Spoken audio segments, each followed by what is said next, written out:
Good afternoon everybody. आज हम पढ़ने वाले हैं ईवीएस। तो सबसे पहले जानते हैं ईवीएस क्या है हमारे लिए। ईवीएस एक सब्जेक्ट है जो कि टीचर के एग्जाम में बहुत इंपॉर्टेंट सब्जेक्ट है। कोई सा भी टीचर का एग्जाम दीजिए, चाहे वर्ग 1 का दीजिए या 2 का दीजिए या 3 का दीजिए, उसमें इन्वायरमेंट से क्वेश्चन आते ही आते हैं। तो इन्वायरमेंट जो हमारे लिए सब्जेक्ट है, चाहे रेलवे का एग्जाम दें, चाहे एमपीपीएससी का एग्जाम दें, चाहे यूपीएससी का एग्जाम दें, या फिर आप व्यापम का एग्जाम दें, या कोई सा भी अदर एग्जाम दें, कोई सी भी कॉम्पिटिशन की तैयारी कर रहे हैं आप, तो सभी में इन्वायरमेंट से क्वेश्चन आते हैं। तो सबसे पहले सभी लोगों का एक डाउट रहता है कि इन्वायरमेंट्स कहाँ से पढ़ें। तो हम आपके लिए इन्वायरमेंट्स की वीडियो लेके आए हैं और इसका बहुत डिटेल्स में बहुत बारीकी से अध्ययन करने वाले हैं। ईवीएस, ईवीएस, ईवी का मतलब होता है इन्वायरमेंट और एस का मतलब होता है स्टडीज। इन्वायरमेंट को हिंदी में कहते हैं पर्यावरण, स्टडीज का मतलब होता है अध्ययन। तो हम कह सकते हैं पर्यावरण का अध्ययन। अच्छा, इतना हमने जान लिया है इसको। अब बात करते हैं पर्यावरण हमारे लिए क्या है। पर्यावरण में हम अध्ययन क्या क्या करेंगे। तो सबसे पहले जानते हैं पर्यावरण किन शब्दों से मिलकर बना हुआ है, पर्यावरण का अर्थ क्या होता है, पर्यावरण कहाँ से आया, पर्यावरण के पिता कौन है, और पर्यावरण हमारे लिए दैनिक लाइफ में कितना इंपॉर्टेंट है, कितना जरूरत है हमारे लिए, कितनी जरूरी है हमारे लिए। अच्छा, पर्यावरण का शब्द का जो निर्माण है वो दो शब्दों से मिलकर हुआ हुआ है। कौन कौन से शब्द हैं? परि प्लस आवरण। अच्छा, अर्थ क्या होता है? परि का मतलब होता है चारों तरफ और आवरण का मतलब होता है घेरा या ढकने वाला। तो इसका शाब्दिक अर्थ क्या बना? शाब्दिक अर्थ हम कह सकते हैं चारों ओर से ढकने वाला आवरण, चारों ओर से ढकने वाला आवरण। अच्छा, पर्यावरण को अंग्रेजी में एनवायरमेंट कहा जाता है, इन्वायरमेंट कहा जाता है। जो इन्वायरमेंट है वो दो लैटिन भाषा के दो शब्दों से मिलकर बना हुआ है। लैटिन भाषा का एक शब्द है जिसका नाम है इन्वायरो और दूसरे का नाम है मेंट। इन्वायरो का अर्थ होता है घेरना और मेंट का मतलब होता है चारों तरफ। तो हम कह सकते हैं चारों ओर से घेरने वाला या चारों ओर से ढकने वाला आवरण, जिसमें जीव रहते हैं, जानवर रहते हैं, जीव जंतु रहते हैं, प्रकृति रहती है, चारों ओर से ढकने वाला आवरण। देखते हैं पर ईवीएस, पर्यावरण का शाब्दिक अर्थ होता है चारों ओर से ढकने वाला आवरण। चारों या दूसरी शब्दों में बात करें, चारों ओर का घेराव क्या कहलाता है? पर्यावरण। अब बात करते हैं पर्यावरण क्या है हमारे लिए। पर्यावरण हमारे आसपास का वह घेरा है जिसमें जीवन की समस्त दशाएं, चाहे वह जैविक हो या अजैविक हो। जैविक और अजैविक, जैविक क्या होता है और अजैविक क्या होता है, दो शब्दों पे चलते हैं। इसके बाद आगे अपन डिटेल में जानते हैं, बस थोड़ा सा समझते हैं यहाँ पे। जैविक और अजैविक, जिसमें जीवन होता है या जो सांस लेते हैं वो जैविक है, जिसमें जीवन नहीं होता है या जो सांस नहीं लेते हैं वो अजैविक है। जैसे कि बात करते हैं हम, जीवाणु हुआ हमारे लिए, मनुष्य हुआ, जीव जंतु हुए, जानवर हुए, ये सब जैविक है हमारे लिए। पेड़ पौधे हुए, ये जैविक है हमारे लिए। अजैविक क्या होते हैं? जिनमें जीवन नहीं होता है या जो सांस नहीं लेते हैं, जैसे कि पर्वत हो गए, पठार हो गए, नदियां हो गई, हवाएं हो गई, ये सब क्या है? जैविक है, अजैविक है हमारे लिए। तो पर्यावरण क्या है हमारे लिए? पर्यावरण हमारे आसपास का वह घेरा है, आसपास का वह घेरा है जिसमें जीवन की समस्त दशाएं, चाहे वह जैविक हो या अजैविक हो, जिसमें जिससे मानव घिरा हुआ है, जिसमें मानव घिरा हुआ है, पर्यावरण कहलाता है।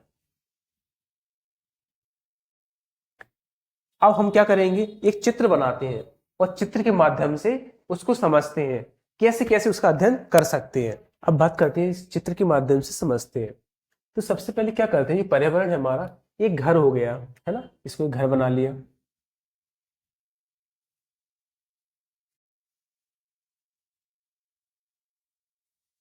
एक घर हो गया।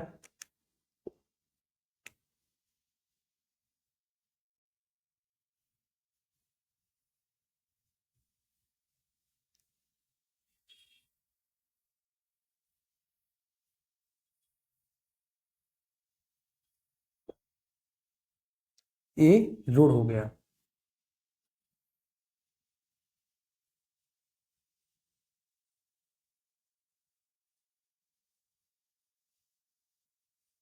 ये क्या हो गई? ये सड़क हो गई है ये। ये सड़क हो गई है। अच्छा, यही एक लड़की है, एक महिला है, महिला, इस महिला मान लीजिए या लड़की मान लीजिए, एक महिला हो गई है। ये महिला का घर है एक, है ना। यह एक पेड़ लगा हुआ है, ये पेड़ हो गया।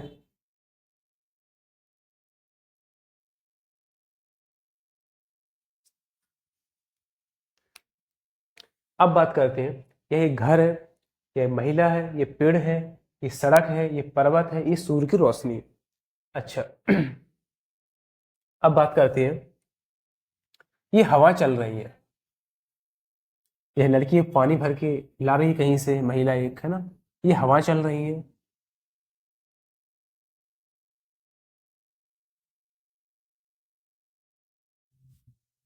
ये हवा चल रही है।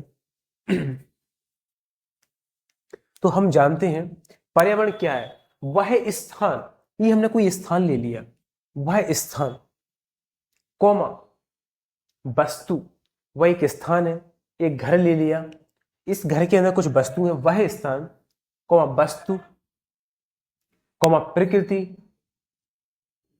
प्रकृति आदि, जो स्थान है हमारा, आदि का घेराव, जिससे मनुष्य घिरा हुआ है, वो पर्यावरण कहलाता है। जिसमें मनुष्य रह रहा है, आसपास का वातावरण पर्यावरण कहलाता है। ये सूर्य की किरणें आ रही हैं, पेड़ पौधों पर आएंगी, तो पेड़ पौधे सूर्य की उपस्थिति में अपना भोजन को बनाएंगे। ये पर्वत है, पर्वतों पर किरणें पड़ रही हैं, है ना। ये एक महिला है, महिला के ऊपर किरणें पड़ रही हैं, हवाएं चल रही हैं। तो ये आसपास का जो वातावरण है, जिसमें मनुष्य घिरा हुआ है, वो पर्यावरण कहलाता है। चाहे वह पेड़ पौधों से घिरा हुआ हो, चाहे कोई वस्तु से घिरा हुआ हो, चाहे वह पर्वतों से घिरा हुआ हो। तो वह स्थान, कौमा वस्तु, वह स्थान, कौमा वस्तु, कौमा प्रकृति, जिसमें मनुष्य घिरा हुआ है, पर्यावरण कहलाता है। या किसी के चारों ओर स्थित, चारों ओर स्थित वस्तुओं का घेरा पर्यावरण कहलाता है।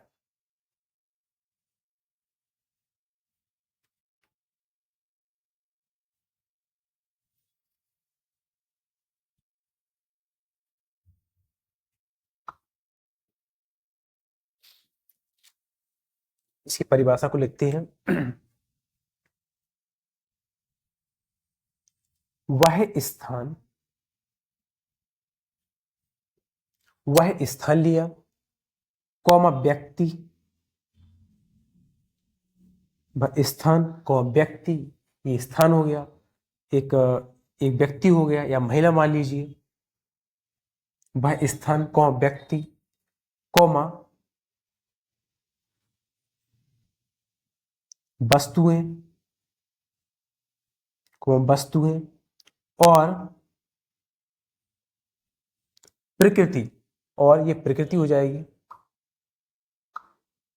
और प्रकृति, और प्रकृति। वह स्थान, कौमा व्यक्ति, वह स्थान, कौमा व्यक्ति, कौमा वस्तुएं और प्रकृति, जो जीव को आदि,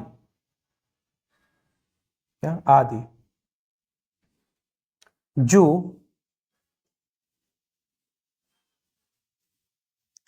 जीव को या जीवों को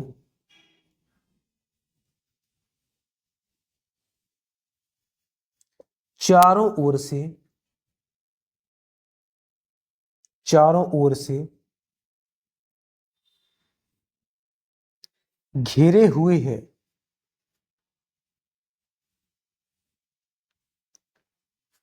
पर्यावरण कहलाता है।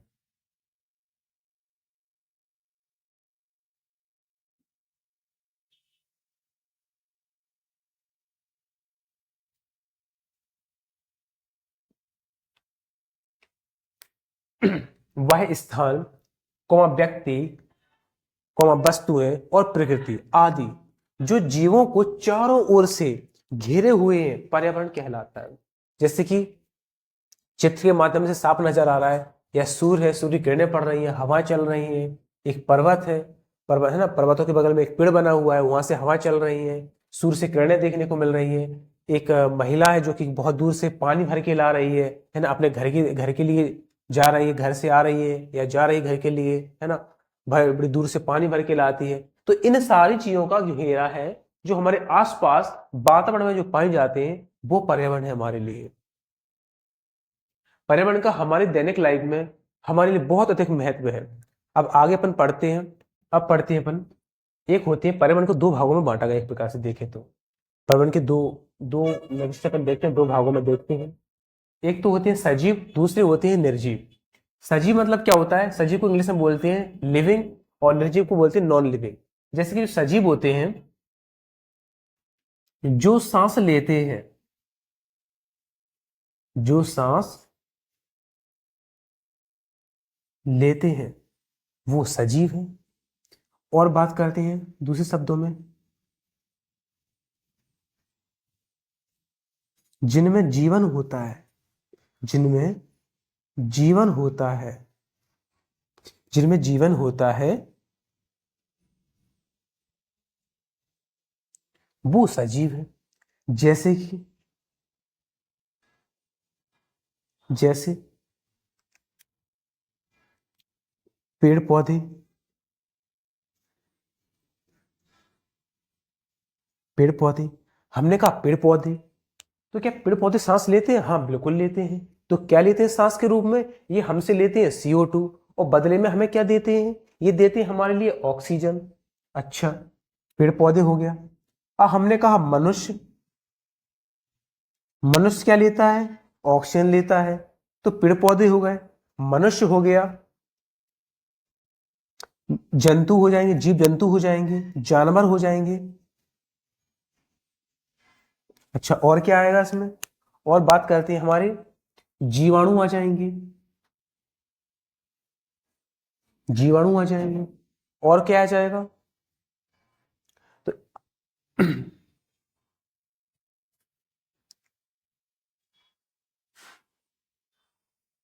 फंगस,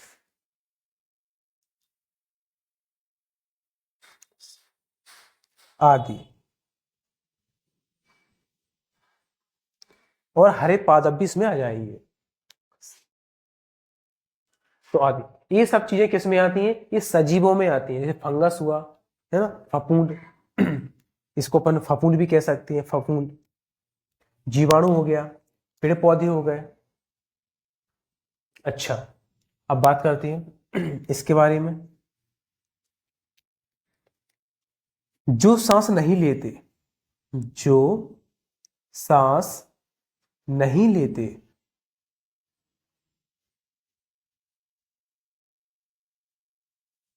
या कह लो जिनमें जीवन नहीं होता,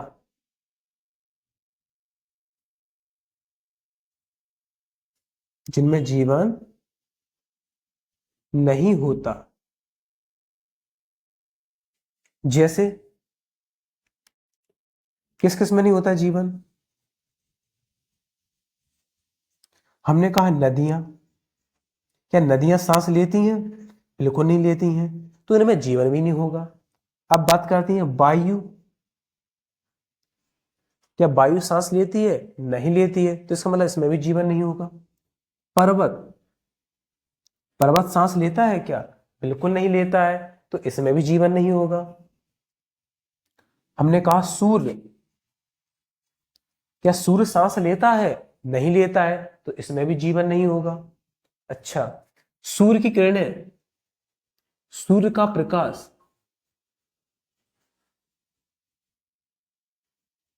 सूर्य का प्रकाश क्या सांस लेता है? बिल्कुल नहीं लेता है, तो इसमें भी जीवन नहीं होगा। अच्छा, हमने कहा खनिज, खनिज क्या सांस लेता है? बिल्कुल नहीं लेता है, तो इसमें भी जीवन नहीं होगा, आदि। अब बात करते हैं, जो पर्यावरण है इसको हमने दो भागों में बांटा था।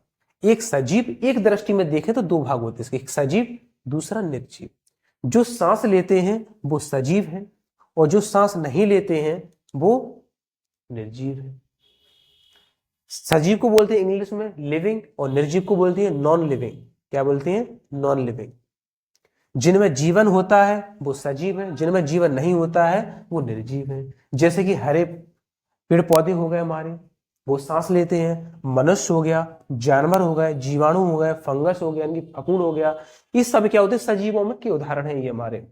और निर्जीव की बात करते हैं, नदियां हो गई हैं, वायु हो गई है, पर्वत हो गए हैं, सूर्य हो गया, सूर्य का प्रकाश हो गया, खनिज आदि, ये सब क्या करते हैं, सांस नहीं लेते हैं, ना इनमें जीवन होता है, इसलिए ये निर्जीव है। अब बात करते हैं, अब हम आगे सजीव का अध्ययन करते हैं कि सजीव में कौन कौन से आते हैं या इनके घटकों का अध्ययन करते हैं, इनके घटक कौन कौन से होते हैं, मुख्य रूप से कितने घटक हैं और उन घटकों में क्या क्या आता है, क्या क्या विशेषता है इनकी, अपन पढ़ते हैं।